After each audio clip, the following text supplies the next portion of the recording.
Hi friends, எப்பயும் ஒரே மாதிரியே தோசை சுட்டு கொடுத்துட்ருக்கீங்களா? இன்றைக்கி கொஞ்சம் டிஃப்ரெண்ட்டாக கார தோசை ட்ரை பண்ணி பாருங்கள். நான் புதினா சட்னி வச்சு சாப்பிட்டு பார்த்தேன், ரொம்ப நல்லா இருந்துச்சு. எங்கள் வீட்டில் எல்லாருமே எக்ஸ்ட்ரா தோசை கேட்டு வாங்கி சாப்பிட்டாங்க. நீங்களும் ட்ரை பண்ணி பாருங்கள். அதுக்கு ஃபஸ்ட்டு ஜாரில் 10 காஞ்ச மிளகா, 8 பல் பூண்டு, 3 வெங்காயம், 2 தக்காளி இதை அரைச்சிட்டு வந்துடலாம். இப்போது அதை தாளித்து கொட்டிடுங்க.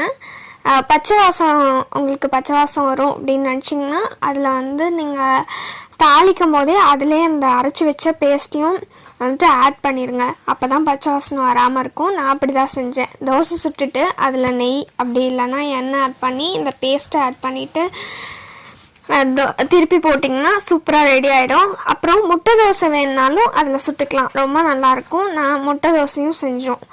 பாருங்கள், டேஸ்ட்டாக ரெடி ஆயிடுச்சு. இதில் ட்ரை பண்ணிவிட்டு எப்படி இருக்குது அப்படின்னு சொல்லி எனக்கு கமெண்ட் பண்ணுங்கள், லைக் பண்ணுங்கள், சேனலை சப்ஸ்கிரைப் பண்ணுங்கள்.